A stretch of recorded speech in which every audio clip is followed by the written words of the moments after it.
Bon vespre.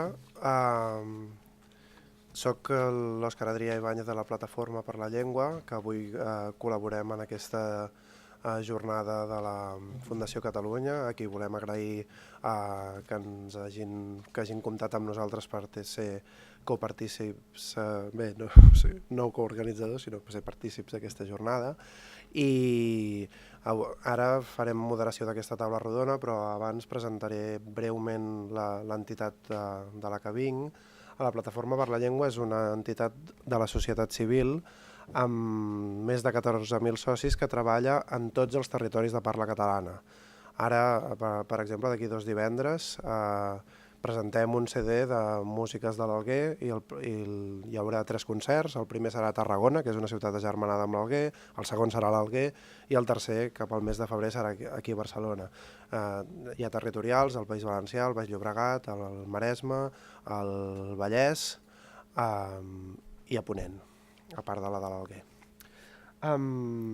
Des de fa 3 anys vam centrar en 8 àmbits de treball la nostra feina, que abans també havia sigut en aquests àmbits, però es va sistematitzar, i aquests àmbits són els drets lingüístics i la situació del català a les administracions, l'arrelament, que abans n'hi dèiem acollida, perquè la situació de les poblacions migrades ha canviat, abans era d'arribada, ara és d'establiment i arrelament, l'àmbit pròpiament de territori i de connexió entre el territori, d'on hem fet recentment la campanya El català sense fronteres per reclamar la reciprocitat de les emissions, l'àmbit d'empresa i consum, vetllant per la normalització del català en l'empresa i, per tant, pels drets lingüístics dels consumidors, cultura, joventut i mitjans de comunicació, ensenyament, justícia i l'àmbit internacional, que és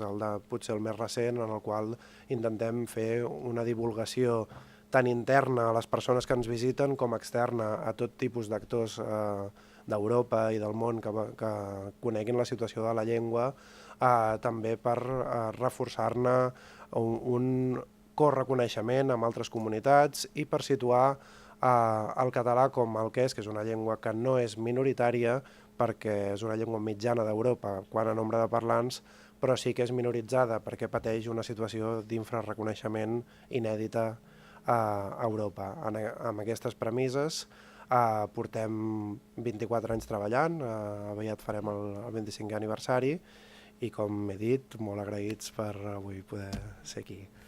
Us presentaré els ponents en l'ordre que veieu per vosaltres de dreta a esquerra, per mi d'esquerra a dreta, i començarem per Joan Ramon Soler,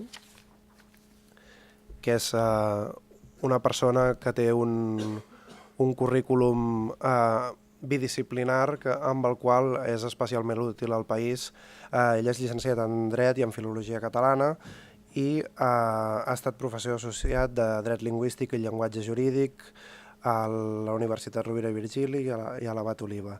És membre del Consell de Redacció de la revista Llengua i Dret, ha estat professor de Dret Lingüístic, ha impartit cursos, conferències i ha publicat articles sobre aquestes matèries. Ha estat coordinador, autor o coautor i traductor de diversos llibres: Legislació lingüística de Catalunya, Manual de Dret Lingüístic, Els drets humans, els textos bàsics. A continuació, seria el representant del Principat, en aquest sentit, sud. A continuació us presento l'Ala Bailac, que ve de Perpinyà, de la Catalunya Nord. Ell és una persona provinent del món acadèmic, en el qual ha centrat tota la seva trajectòria en 3 àmbits diferenciats però units, lingüístics, que expliquen una mica tota la seva trajectòria, que són la sociolingüística, l'ensenyament del català a la Catalunya Nord i la llengua i les identitats. Ha fet recerca en tots aquests aspectes. En aquest sentit, ell és professor de la Universitat de Perpinyà Via Domitia, és membre de conferències, director de l'Institut Franco-Català Transfronterer, responsable del mestratge Mestres de l'Ensenyament de l'Educació. A més, és membre de la secció filològica de l'Institut d'Estudis Catalans, de la xarxa Cruscat d'investigació sociolingüística i és president de l'Associació per l'Ensenyament del Català, amb la qual ha fet col·laboració amb l'Educació Nacional Francesa pel desenvolupament de l'ensenyament en català. A continuació, els presento tots junts perquè així, si us volen interpel·lar, ja sapigueu qui són cadascú. Presentaré l'Antoni Llebrés, de la Universitat de València. Ell és professor de Dret Penal i membre de l'Institut d'Investigació Universitari en Criminologia i Ciències Penals de la Universitat de València. També és professor col·laborador de la UOC i membre del grup d'estudis de política criminal. És director del Servei de Política Lingüística de la Universitat de València i en l'àmbit de les aportacions... I ha estat traductor del Codi Penal al català en l'editorial valenciana Tirant-lo Blanc i conjuntament amb la doctora Pons del vocabulari del dret. I seguidament us presento la darrera de les ponents d'avui, que és na Beatriu de Fio Barcons, que en aquest cas vindria com a representant de les Illes Balears. És facultativa superior especialitzada en assessorament lingüístic al govern de les Illes Balears.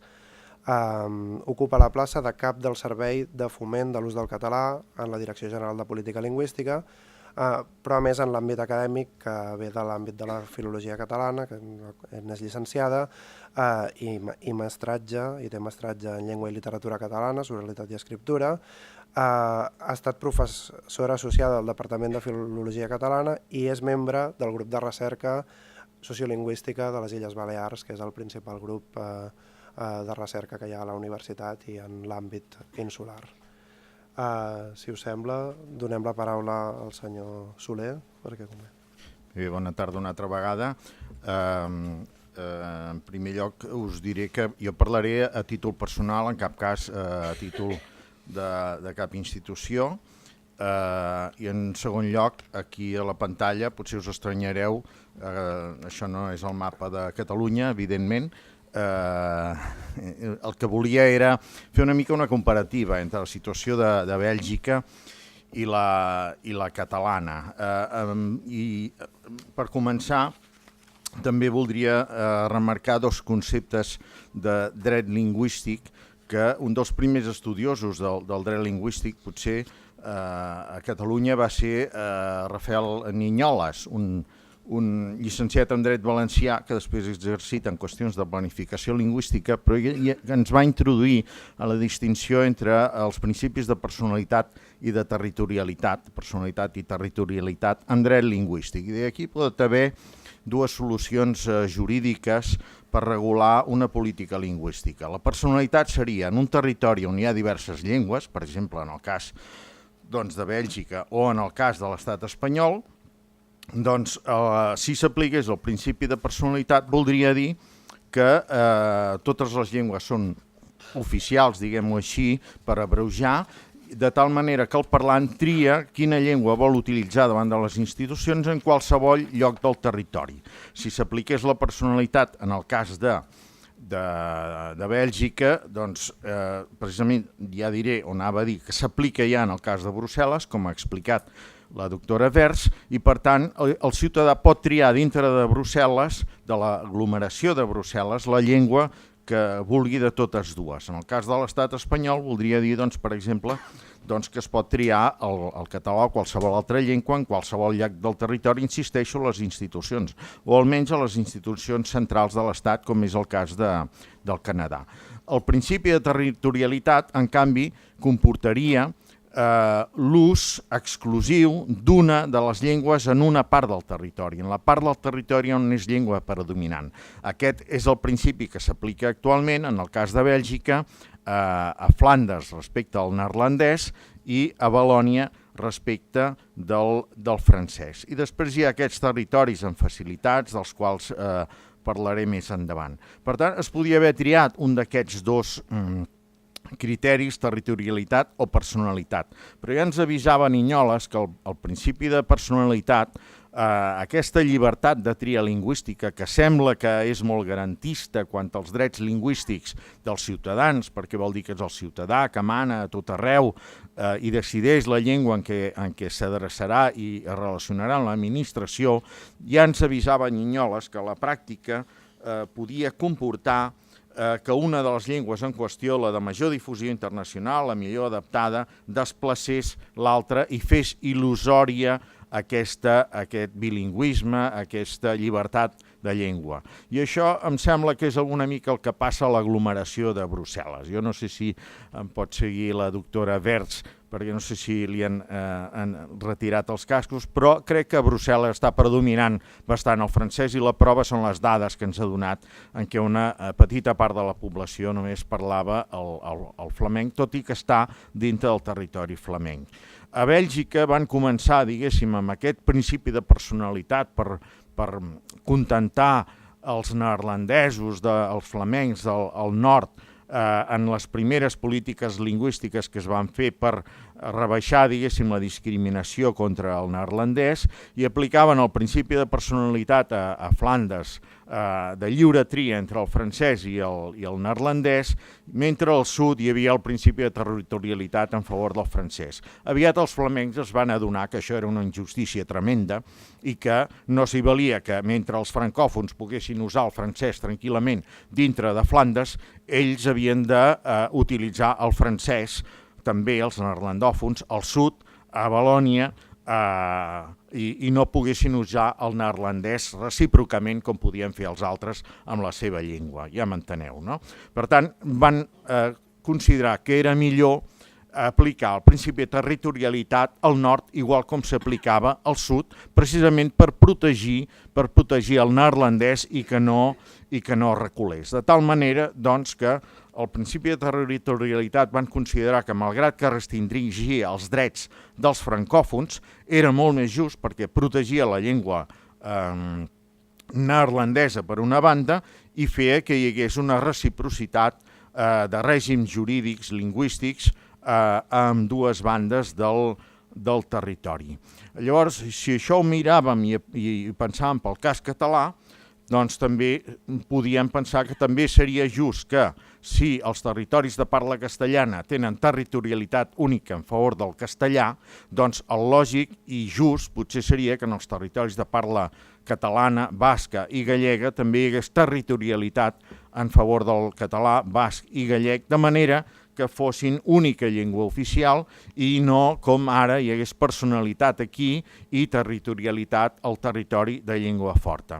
Jo crec que fins i tot en la Constitució espanyola, interpretada d'una manera generosa, s'hauria pogut arribar a aquesta conclusió a partir de la declaració de llengua pròpia per les llengües d'aquests territoris, aquest seria un argument, a partir de la protecció i respecte especials de l'article 3.3 de la Constitució, tant present allà com ignorat, a partir del mandat de foment de les llengües derivat de la mateixa Constitució, el foment de la cultura, l'article 148, de la competència autonòmica amb aquest foment de la cultura i dels articles dels estatuts d'autonomia que parlen de foment de la llengua.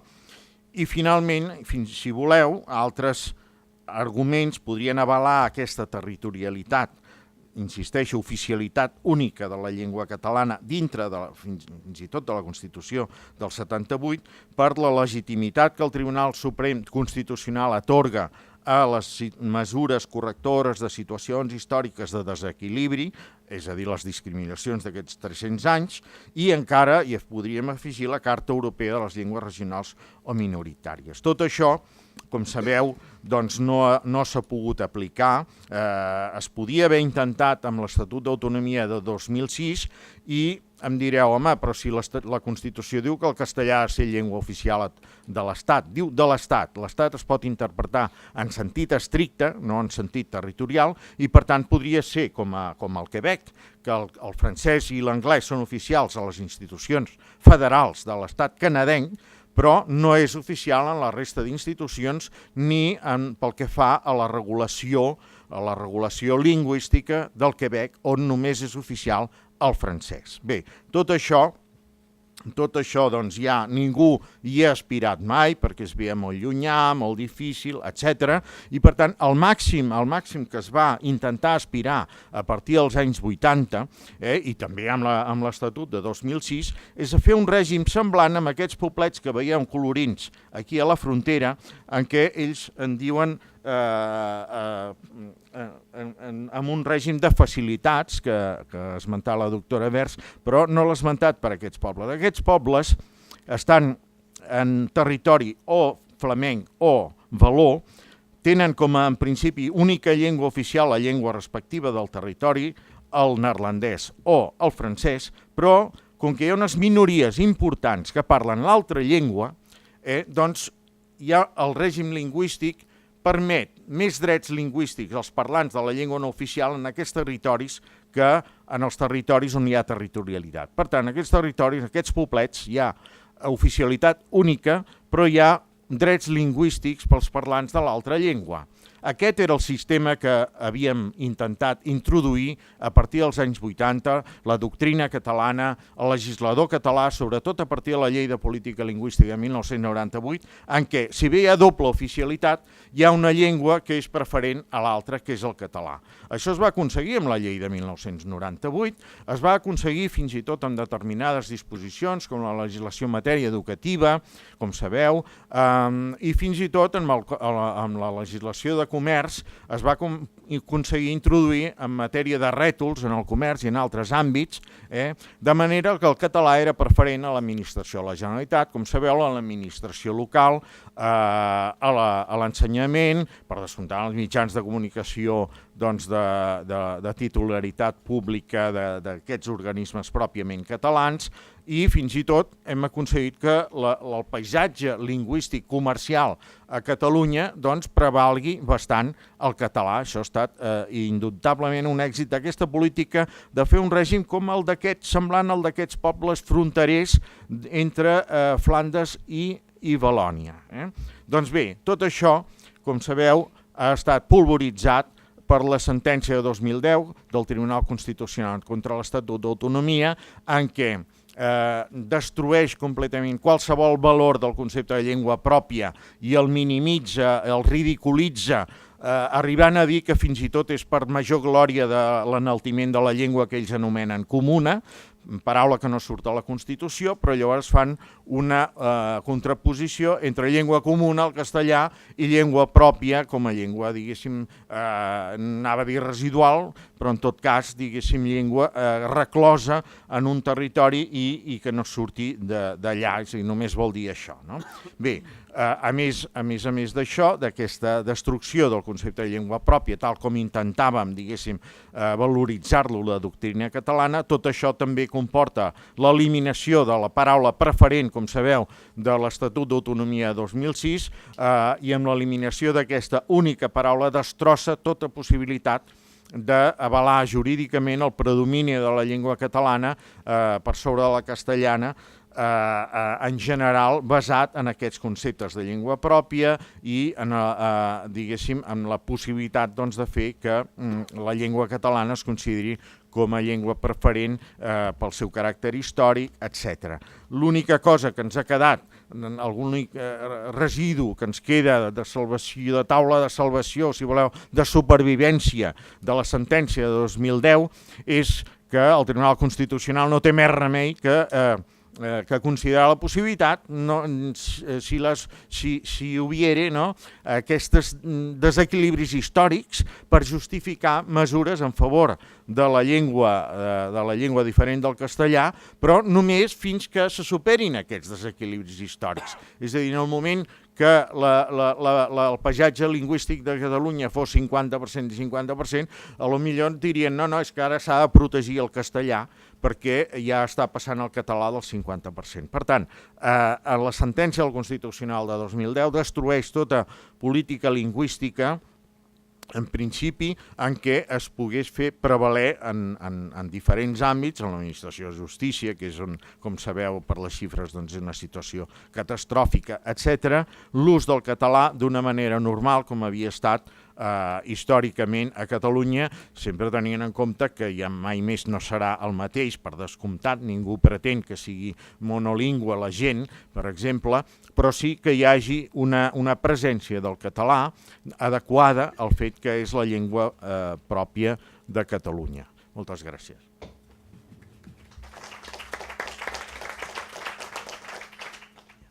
Bé, agraint-li al Joan Ramon Soler la ponència, ara donem la paraula al doctor Bailac de la Universitat de Perpinyà.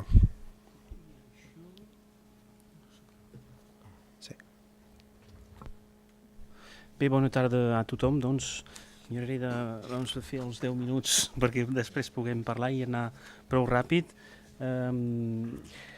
M'han demanat de parlar de dret i llengua, situació de no dret. Seria arreu fet si parléssim únicament del dret lingüístic i de les altres llengües que el francès a l'estat francès, perquè pràcticament no hi ha res. Pensava portar, i el tinc, un editorial de llibres de dret que va fer fa un parell o 3 d'anys una recopilació de tot el que anava de llengües regionals i de dret en el dret, en el panorama jurídic francès, i van fer un llibret així i d'unes 50 pàgines. Bé, doncs això és particularment il·lustratiu de la situació. Intentaré ràpidament de repassar aquests diferents punts que hi ha aquí. En primer lloc, molt ràpidament, per a aquests que no tindrien una idea massa clara del que representa Catalunya Nord, que és aquest petit territori al sud, extrem sud de l'estat francès, són uns 450.000 habitants. Evidentment representa una mica més si posem el mapa dels països catalans, però queda un territori bastant petit. Actualment a Catalunya Nord un 40% dels habitants són nascuts allí, el 60% és de fora, no nascut al territori, i la immensa majoria prové del nord de França. Grosso modo, detallaré després, una tercera part de la població diu que sap parlar català. El sistema educatiu produeix uns 400 alumnes catalanoparlants a través dels diferents sistemes educatius en el propi territori, i un de cada 2 habitants, malgrat la seva procedència, diu que sí que se sent català i que es considera català. Ensenyament en 2015, uns 10.000 alumnes, més o menys un quart dels alumnes estudien el català d'una manera o d'una altra, entre 7 i 8% són aquests alumnes que surten d'escoles en català, sigui escola pública bilingüe o escola privada amb sistema immersiu, i actualment un 15% de les escoles de Catalunya Nord proposen un ensenyament bilingüe o immersiu. El 2015, al mes de desembre, vam fer la darrera enquesta sobre usos lingüístics a la Catalunya Nord, i per tant tenim unes xifres bastant recents i prou precises per tenir una idea del panorama lingüístic, i amb una mostra de 1.760 persones interrogades, per tant, que donen prou seguretat. Actualment, un 61% de la població declara que entén, comprèn el català, mentre que hi ha una tercera part, un 35%, que diu que sap parlar. Si relativitzem aquestes dades amb l'autovaloració de la gent sobre el nivell de capacitat de comprensió d'expressió, arribaríem a una de cada 2 persones que diu que entén, i un 20% que sap parlar efectivament prou per una situació de comunicació. En termes d'ensenyament, grosso modo passo, ja ho he dit, un quart de la gent estudia català, però que és realment productor de locutor seria un 8%, amb diferents sistemes educatius.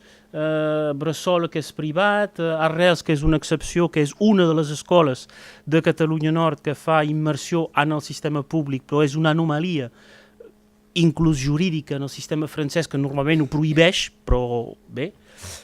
i va fins a la Universitat de Perpinyà, i aquí teniu la foto de l'Institut Franco-Català Transfronterer, que és la facultat d'estudis catalans de la Universitat de Perpinyà, on hi ha uns 80-90 estudiants que estudien català i un centenar més que l'estudien simplement com a llengua en un altre cursos, en una altra carrera.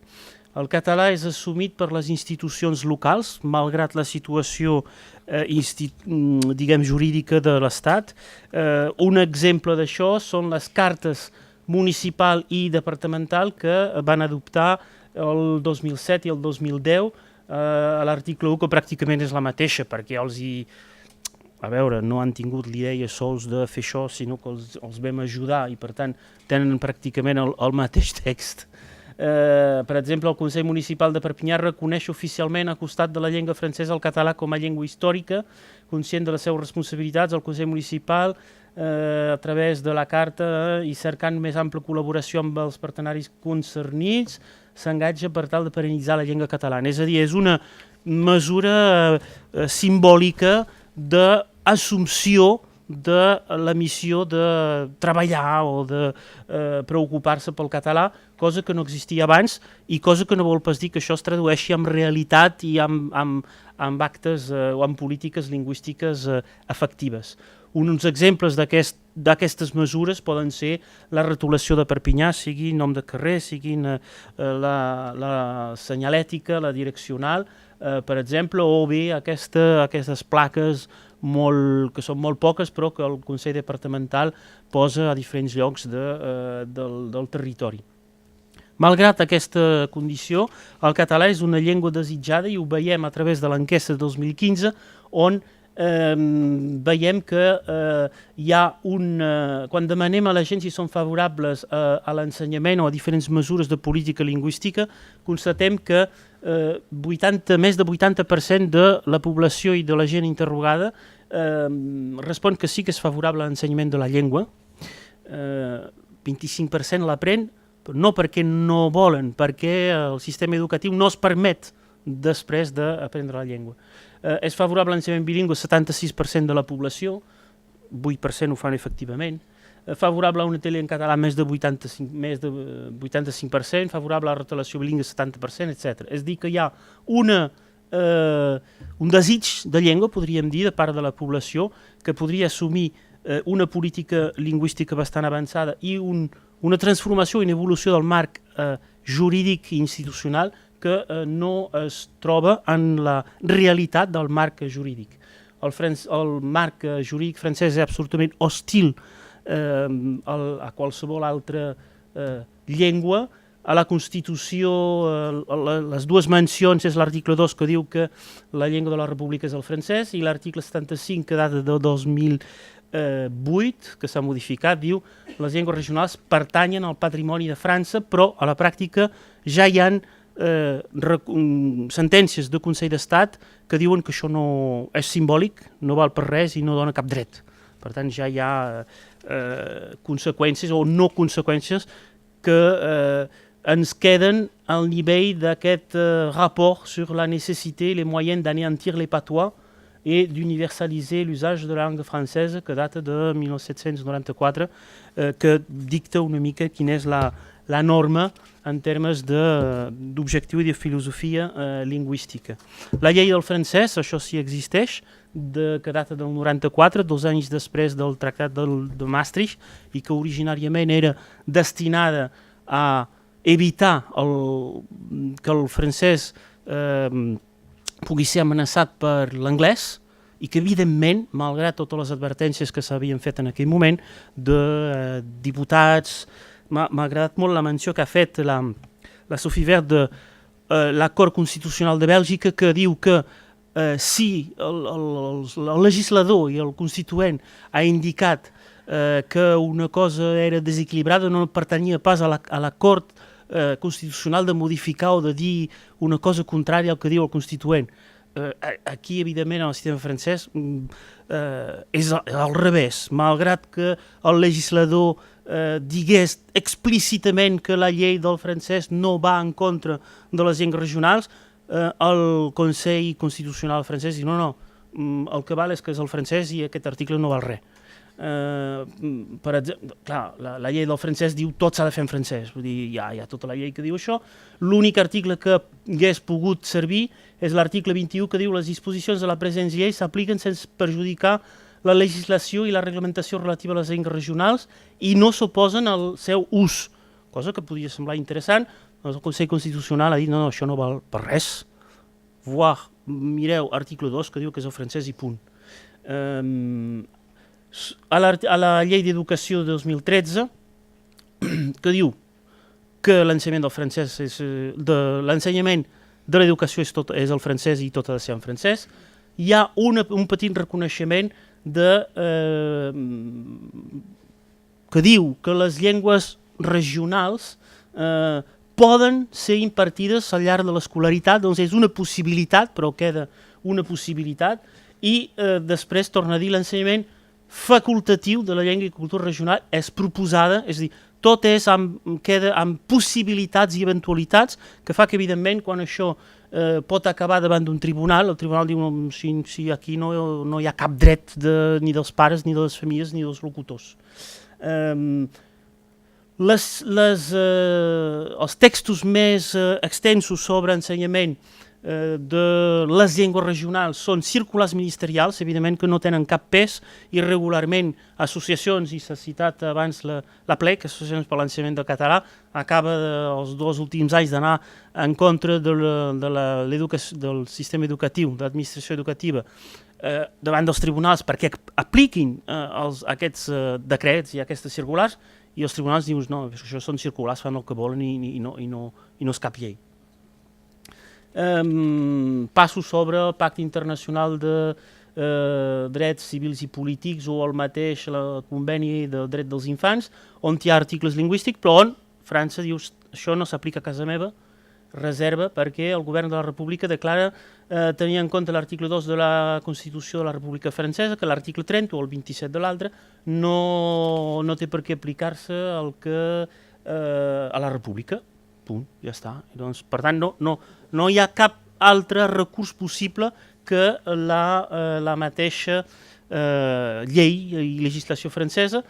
La situació de no dret vol dir que, efectivament, cap llengua a part del francès té caràcter d'oficialitat ni és reconeguda. És prohibit el caràcter, i això és repetit explícitament, el caràcter obligatori d'un ensenyament de llengua regional és prohibit. Pot ser obligatori les matemàtiques, la música, però una llengua regional no pot ser mai ensenyament obligatori. És prohibit, per exemple, l'accent a la I de Martí, que al curs de 10 anys de judici ens van repetir en primera instància, en apel·lació, en cassació al Tribunal de Drets Humans, que França té el dret i no accepta de posar un accent sobre la I del Martí a l'estat civil, perquè això va contra França, la República, la Constitució, la llengua, etc. Ha estat una experiència, i Martí és el meu fill, ha estat una experiència molt interessant durant 10 anys i amb una conclusió molt il·lustrativa del que és la filosofia lingüística d'aquest país. S'ha repetit això fa cosa de pocs mesos, on la justícia, en aquest cas a Bretanya, va refusar d'inscriure el prenom, el nom d'un petit bretó, Fanch, amb una tilde, perquè això, evidentment, va contra França, no és un caràcter francès, etc. Això data de fa pocs mesos.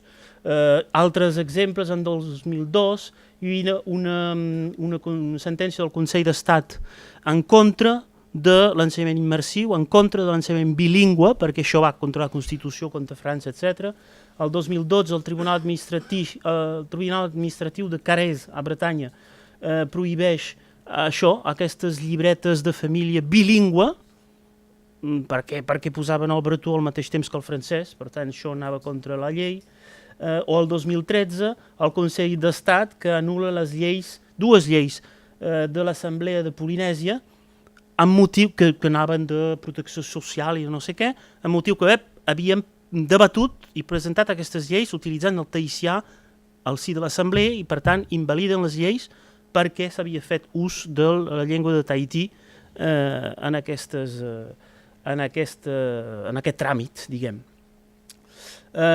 Conseqüència, evidentment, llavors, clar, jo faig el lligam i una de les causes de la situació del català a Perpinyà pot ser això, ús del català entre els joves de 15 a 29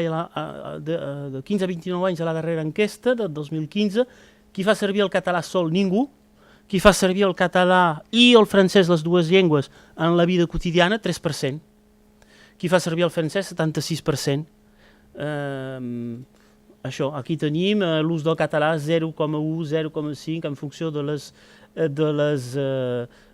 trams d'edats. Evidentment, és una de les explicacions de la situació. I una pregunta interessant de l'enquesta era quina llengua feu servir quan aneu al sud, quan passeu la ratlla de la Jonquera o del Portús. Aquí tornem a trobar, quan ningú, estem entre 0 i 1% de gent que fa servir el català en la vida quotidiana, 34% fa servir el català quan passa la frontera. És a dir, en una situació de seguretat jurídica i de normalitat, torna a fer servir aquesta llengua i trobem el mateix nombre, més o menys, de persones que declaren que saben parlar el català. I acabo amb això, és a dir, la necessitat davant d'aquest panorama és que des de Perpinyà i des de la Catalunya Nord tenim menester nosaltres, independentment del sud, de suport i d'un encaix i d'una articulació forta o permanent amb la resta de la catalanofonia del territori lingüístic, perquè evidentment si no és complicat i difícil d'existir o de pensar a una evolució positiva, i hi ha menester d'una institució sòlida que pugui tenir una política lingüística favorable al català a casa seva, però també com fa França o com fa Espanya a la francofonia o a l'hispanitat i arreu de la catalanofonia. I per ara no hi ha cap organisme ni cap estat amb un estat sòlid i fort a darrere per tenir aquesta missió, aquesta preocupació d'impuls i de promoció de la llengua. I per tant, bé, cal una república, i això ho dic com a català de Perpinyà i des del nord, sabent que serà complicat ja en tenim una de república a Perpinyà, però no... Això, cal una república que es preocupi del català, i per això he posat aquesta portada del diari de Perpinyà que es diu L'Independent i que no és independentista, però que es diu L'Independent, de 2015, que era el 12 de setembre de 2015 i que diu Objectif Independència, i això era l'endemà de l'11. Res més, gràcies.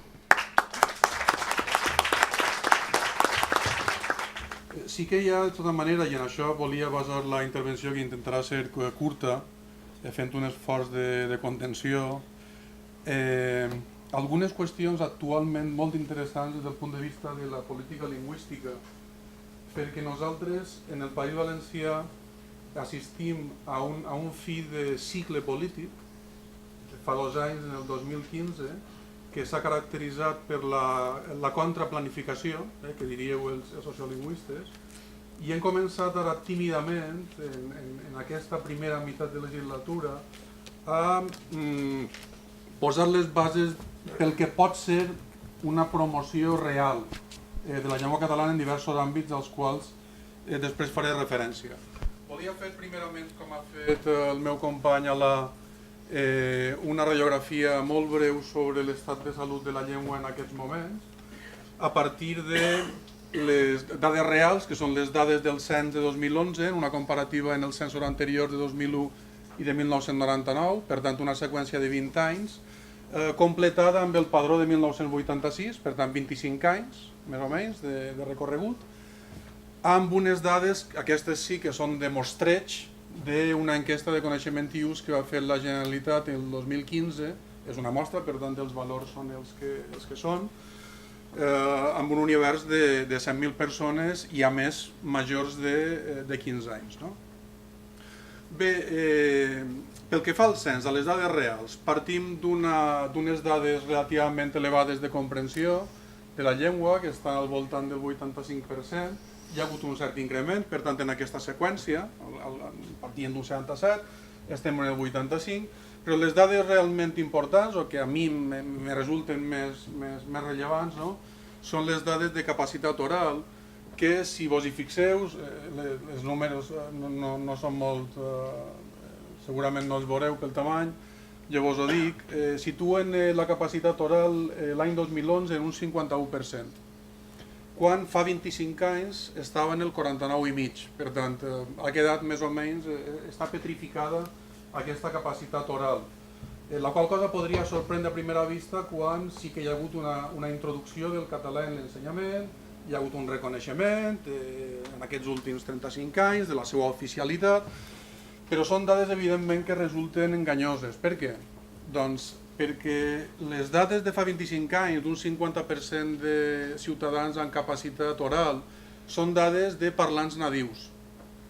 Fins a aquell moment el valencià havia retrocedit de generació en generació fins a situar-se en aquestes dades que són les més baixes de la seqüència, si ens remuntàrem abans veuríem aquesta progressió, fins al 50. És a dir, el valencià era un idioma, català que es parla a València, que no tenia incorporacions, no tenia neoparlants, no tenia, simplement es produïen desercions per interrupció de la transmissió intergeneracional en molt d'àmbits. Per què aleshores tenim el 2011 una xifra equivalent, només hi ha una diferència d'un punt i poc, d'un punt i mig? Perquè en aquesta xifra del 51% de 2011 sí que hi ha molts de neoparlants. Queden un percentatge relativament baix de parlants nadius, ja ho veurem a continuació en la pròxima gràfica, i s'incorporen aquelles persones que han estat escolaritzades en català al llarg d'aquests últims 30 anys. Si ens fixem en les franges d'edat, això es veu perfectament. Així com fa 25 anys ens trobàvem amb una escala creixent, o si voleu decreixent, si partim de les franges més altes, les persones que tenien més de 65 anys, un 60% es declarava capaç de parlar en català. En canvi, anem baixant de 50, els que tenen 20 anys se posen ja en 40, i hi ha una baixada forta després dels 15 anys, fins a situar-nos en un 27%, que són els xiquets que tenien 3 i 4 anys. En canvi, 25 anys després això s'inverteix. La franja d'edat que té menys parlants és la que té més de 65 anys, només un 42%. En canvi, la de 15 anys se situa en un màxim, 75-76%. Per què? Doncs perquè han començat a arribar a aquestes edats les franges de parlants nadius més primes dels censos i el padró del 86, de fa 25 anys. En canvi, les persones que s'han incorporat a aquest gruix que va decreixent són les persones que s'han escolaritzat en català en aquests últims anys, en aquestes últimes dècades. Hi ha una dada molt significativa, si vos hi fixeu, que és la de la R marcada, la de parlants de valencià entre xiquets de 3 i 4 anys, que són persones, per tant, que no han estat encara escolaritzades. Només és d'un 17%. En canvi, quan són escolaritzades, a partir dels 5 als 9 anys, ja passen al 51%.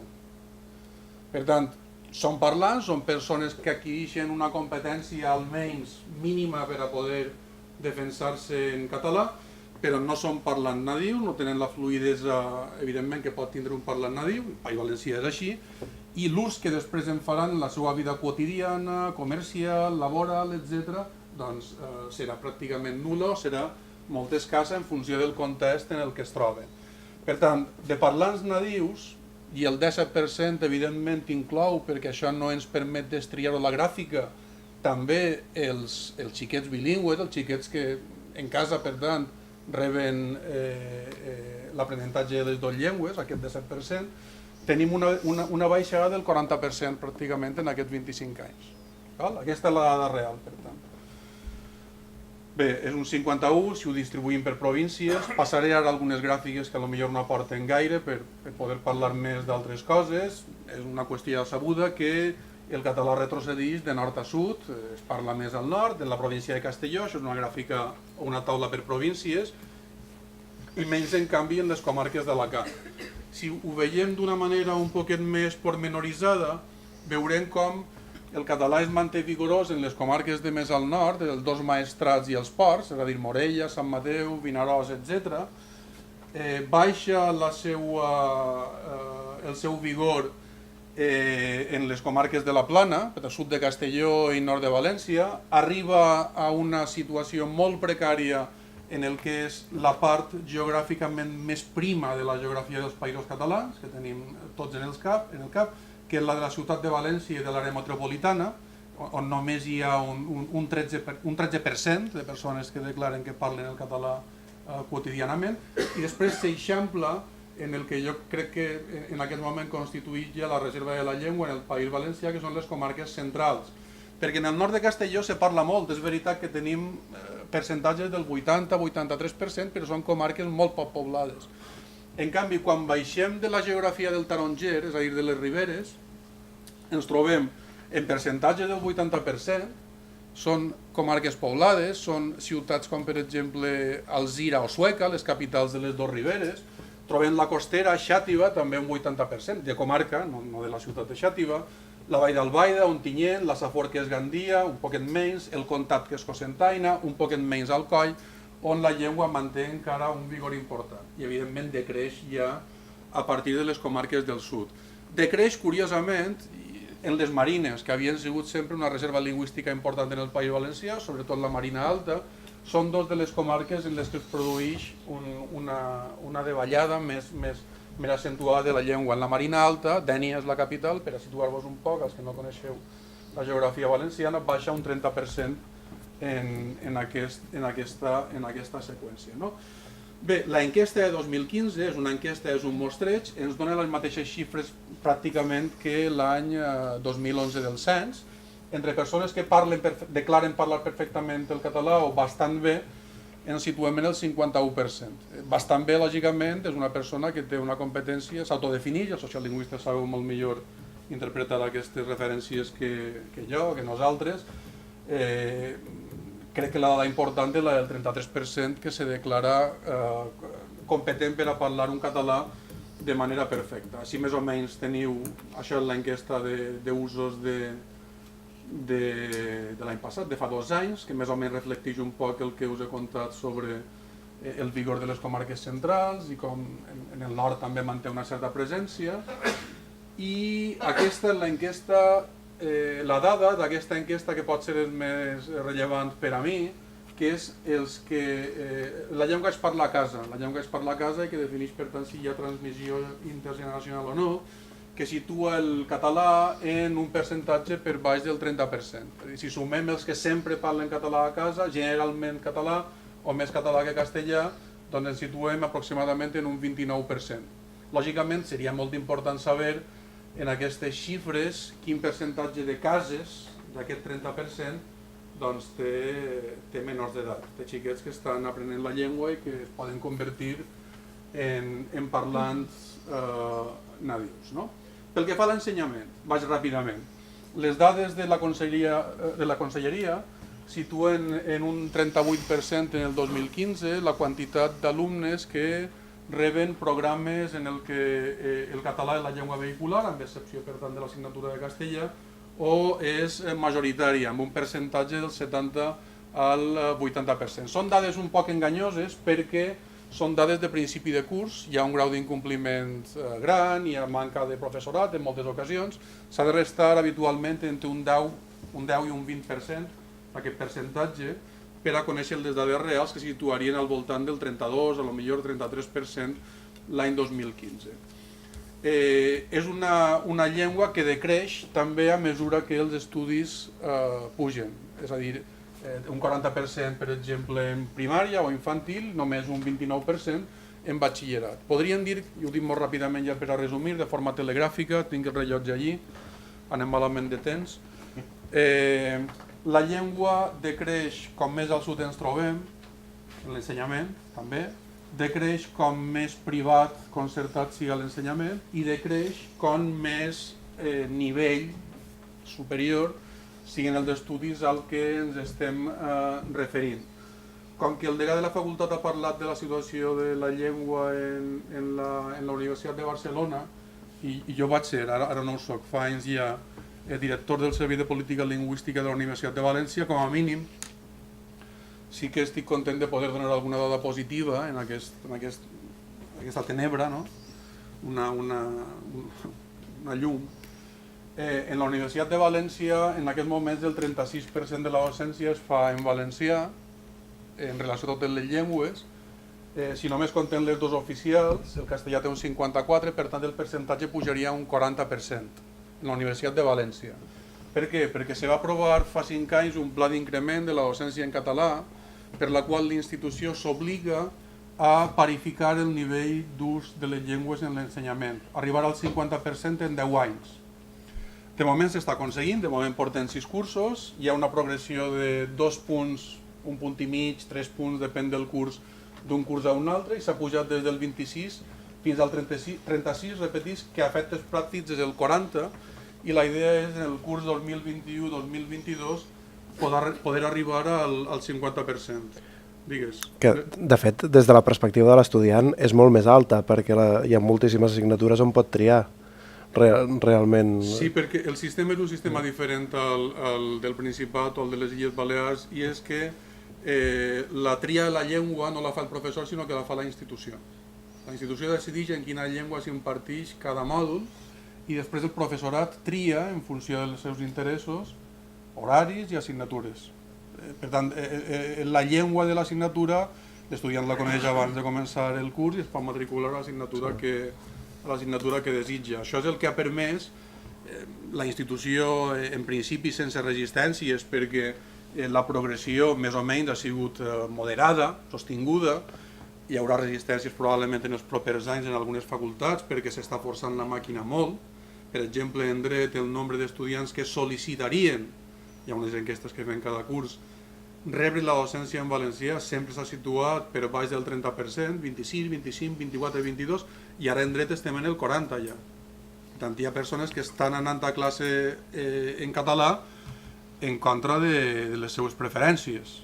De moment la institució aguanta, llavors si podem arribar fins als 50, però és una dada positiva. Aquesta és la mateixa gràfica més o menys per a veure com augmenta el català i disminueix el castellà.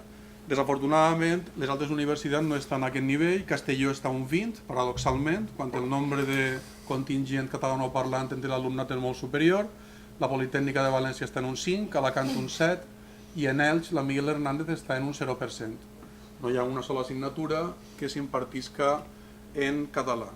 Bé, hem acabat, en aquest moment estava dient, el cicle polític de la contraplanificació.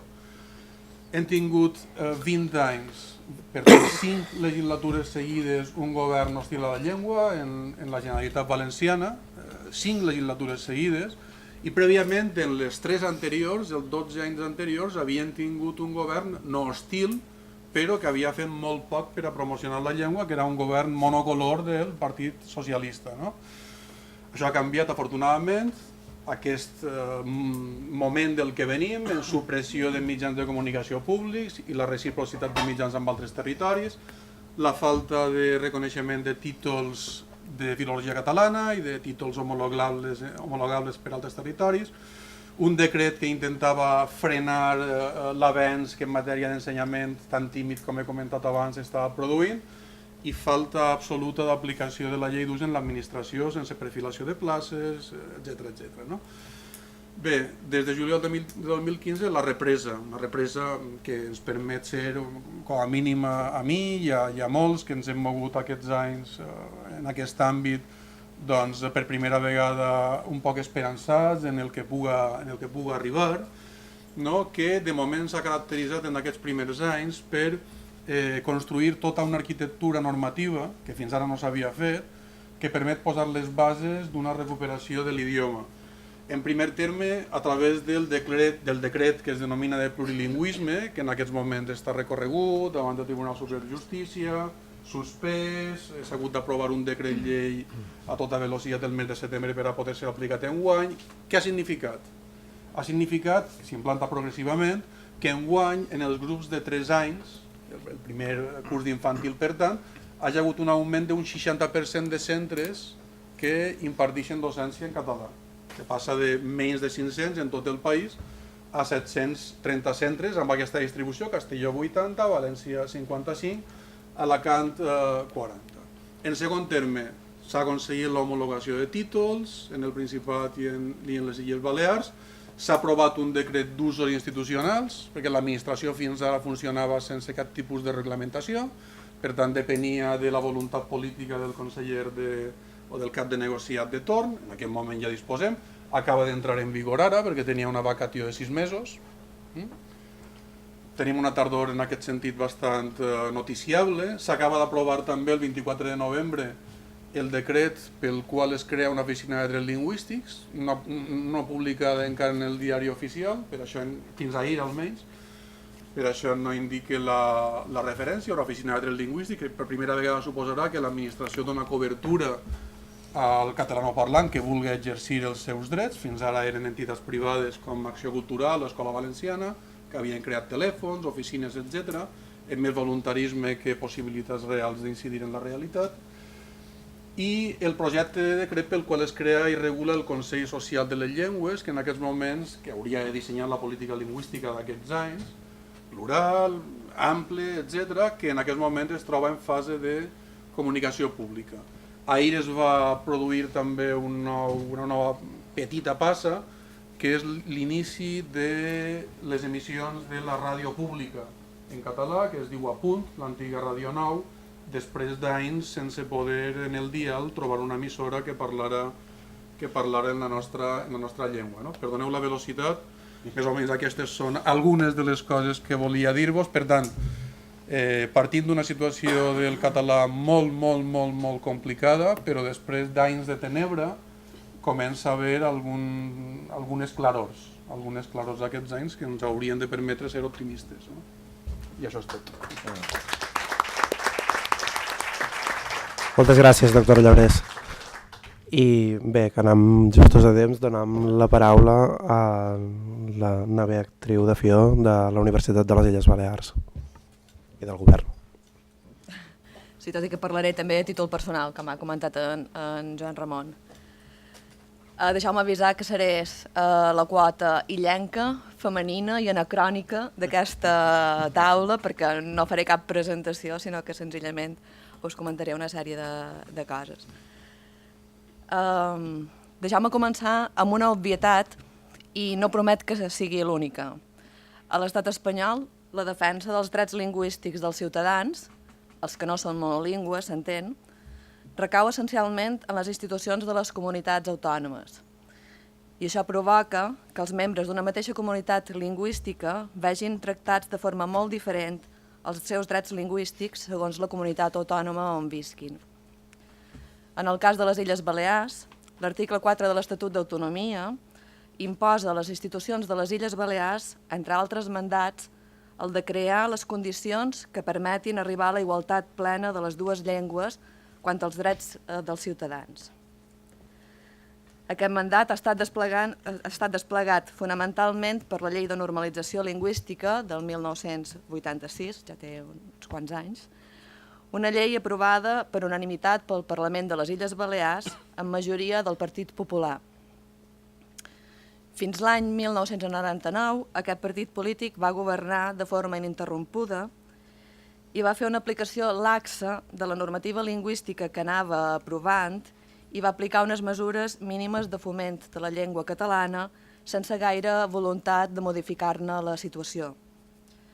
Per a l'ençà del 1999, les illes han viscut una situació d'alternança de governs que ha impedit una política lingüística estable orientada a la igualtat plena de les dues llengües oficials i, consegüentment, a la igualtat dels drets lingüístics dels ciutadans.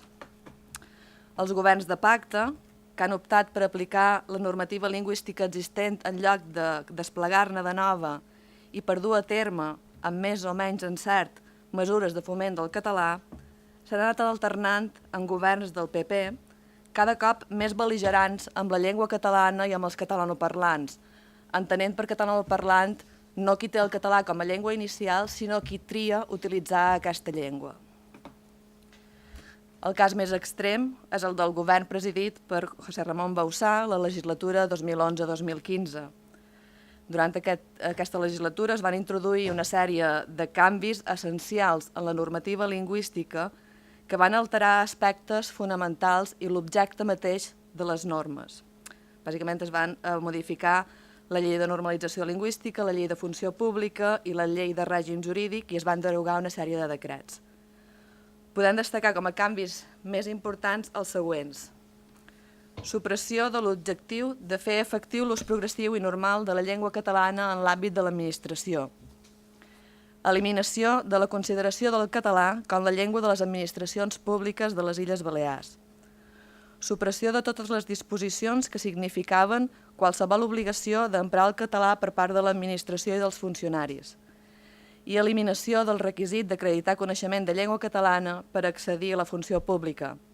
El dret de relacionar-se en català amb les administracions públiques reconegut per la llei de normalització lingüística deixava d'anar acompanyat de l'obligació dels treballadors públics de saber aquesta llengua.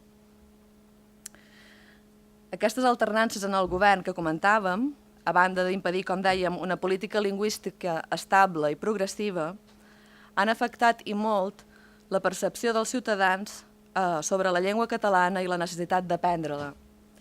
Només cal observar les oscil·lacions en el nombre d'inscrits a cursos i a proves per obtenir certificats oficials de coneixements per comprovar-ho.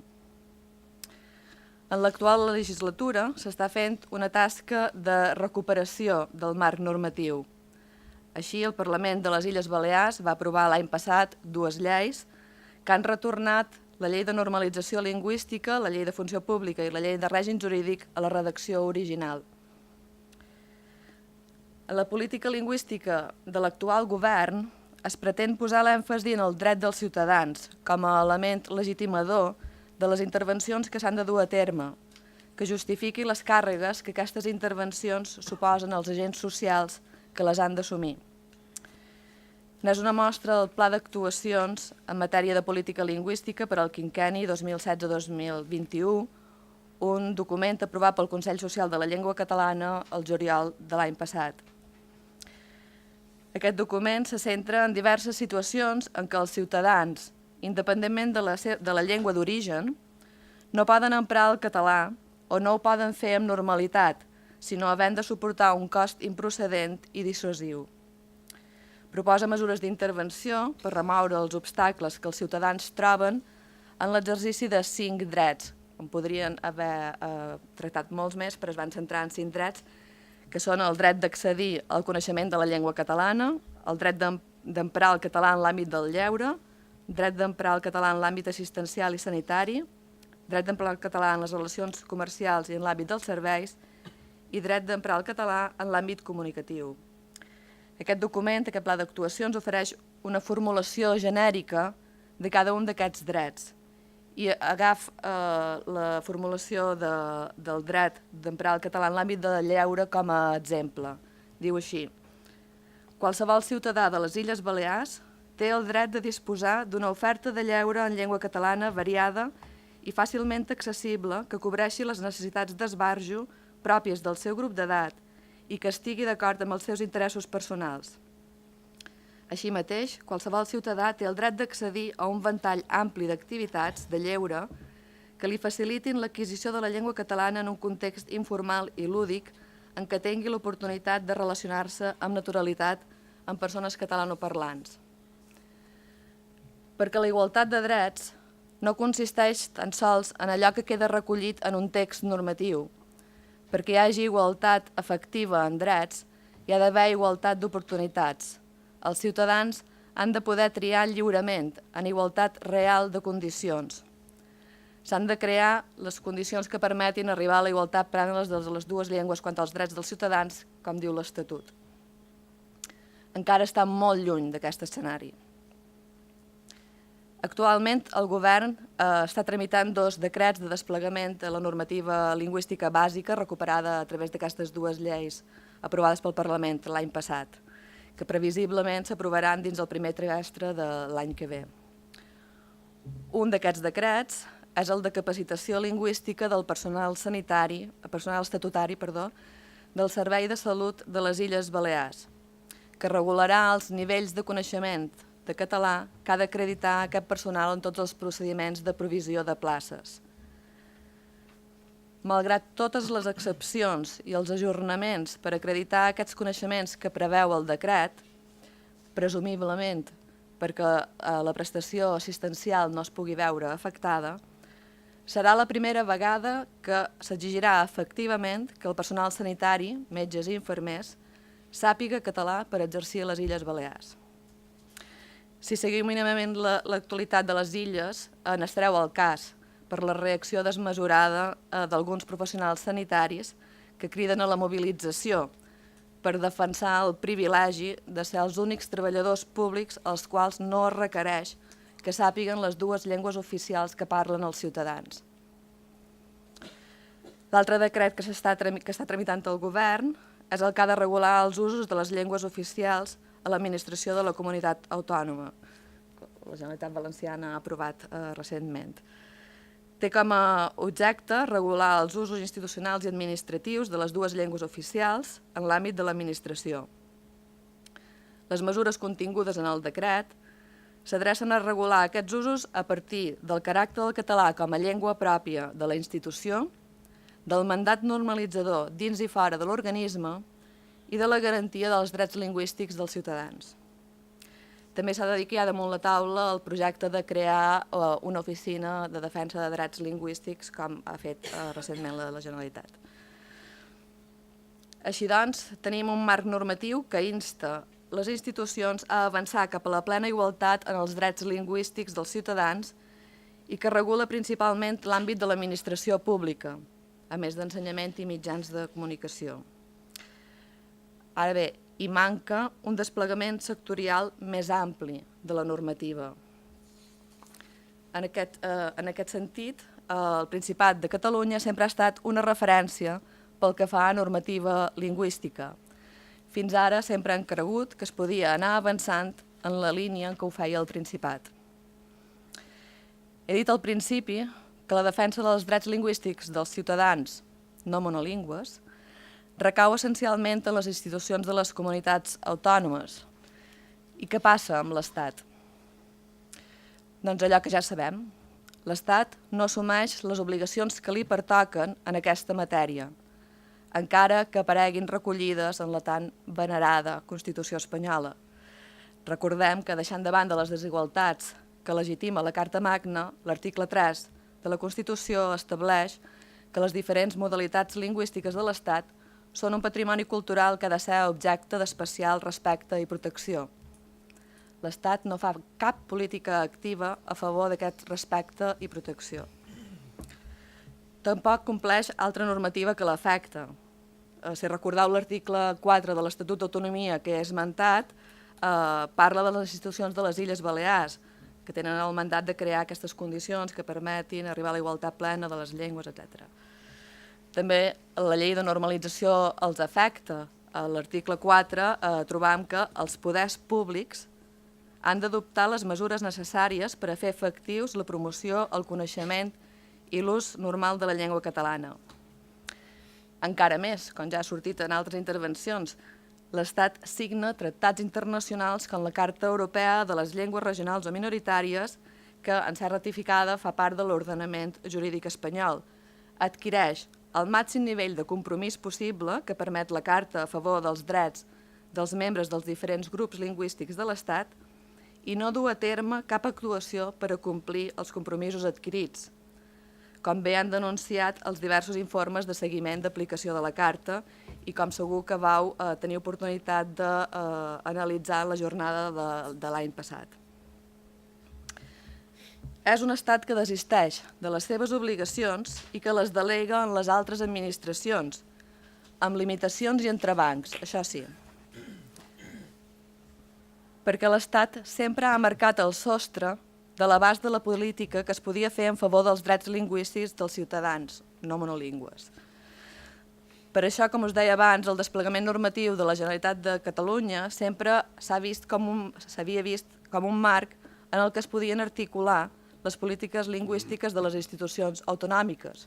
Si s'havia pogut fer era perquè les limitacions que aplicava l'Estat ho permetien. Però és que recentment, d'ençà de la sentència del Tribunal Constitucional sobre l'Estatut d'Autonomia, el 2010, assistim a una involució en la interpretació de les regles de joc que restringeix encara més les possibilitats d'actuació, nostra, no de l'Estat, en favor de la igualtat plena pel que fa als drets lingüístics dels ciutadans. Una regressió que ens afecta a tots. Les mostres més recents, i que ja també s'han comentat abans, són les sentències del Tribunal Constitucional sobre les lleis catalanes del cinema, d'acollida, d'audiovisual i el Codi de Consum. És a la justícia espanyola que han d'acudir els ciutadans que vegin vulnerats els seus drets lingüístics per defensar-se? Amb quines garanties? Perquè ens trobàvem en un estat que no actua com a jutge a l'hora de tractar els temes lingüístics, sinó com a advocat del castellà i com a fiscal del català. Un estat que ni fa ni deixa fer, que no protegeix els drets lingüístics malgrat estar-hi obligat i que posa traves i que sembla que s'enrigui a qui pretén fer-ho. Que només sembla preocupat de protegir els ciutadans que volen evitar el contacte amb una llengua regional. Però què podem esperar d'un estat que no garanteix els drets fonamentals? I crec que en aquest cas no importa que posi gaire exemples. L'Estat és l'element més determinant en les polítiques lingüístiques que podem fer a cadascun dels territoris de parla catalana. Amb el permís de la Catalunya Nord i Andorra i l'Alguer, l'Estat ens uneix. També ens uneix el clima de catalanofòbia actual, instigat per l'Estat que no fa distincions entre els ciutadans a banda i banda de la mà. Des de fora la unitat sempre es veu més clara.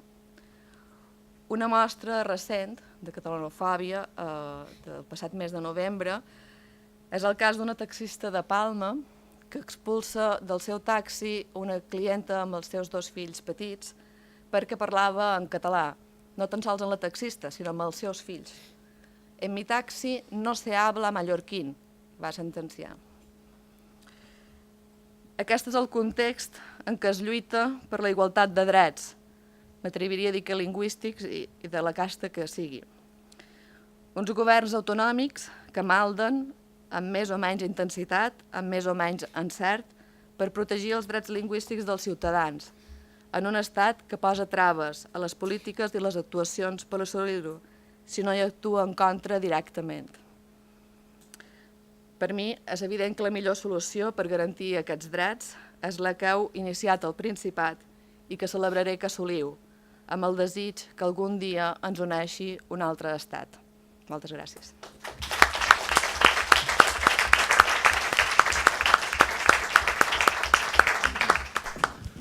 Moltes gràcies, Beatriu. I ara, per raons de temps, donem paraula a un màxim de dues preguntes per part del públic. No fem taula entre nosaltres. En el cas de França, quina solució veus?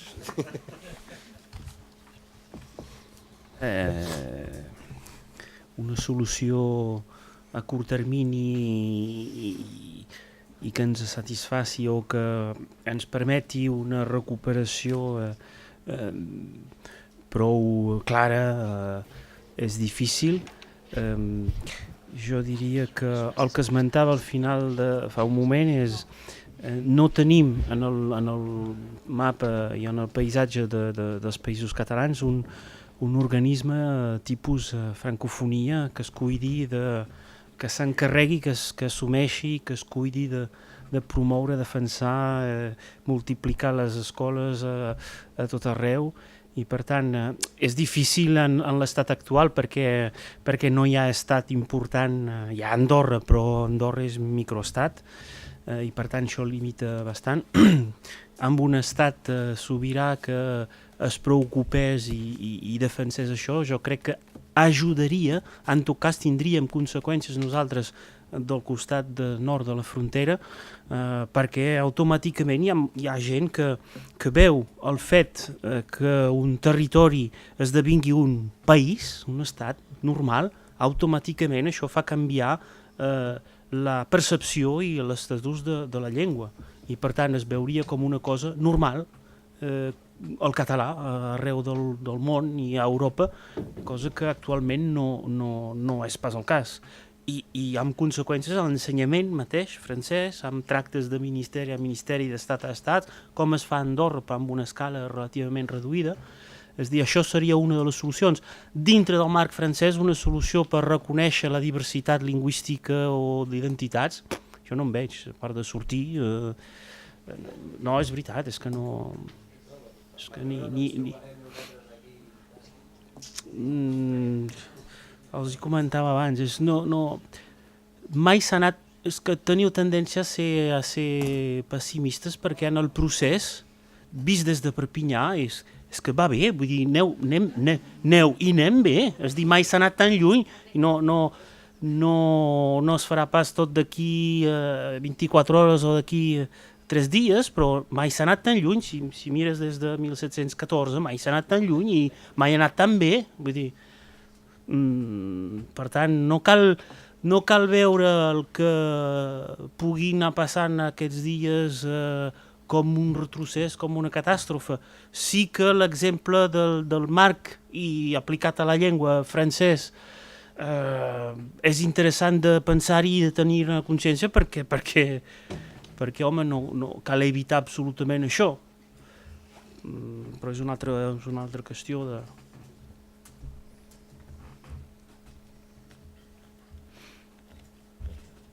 Bé, hi ha cap pregunta més?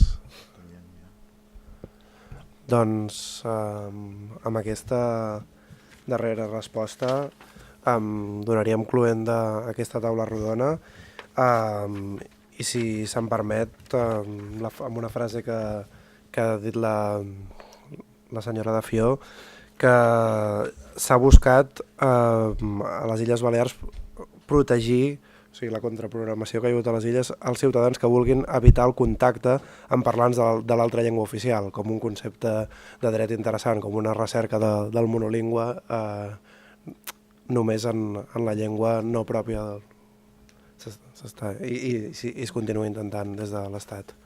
Bé,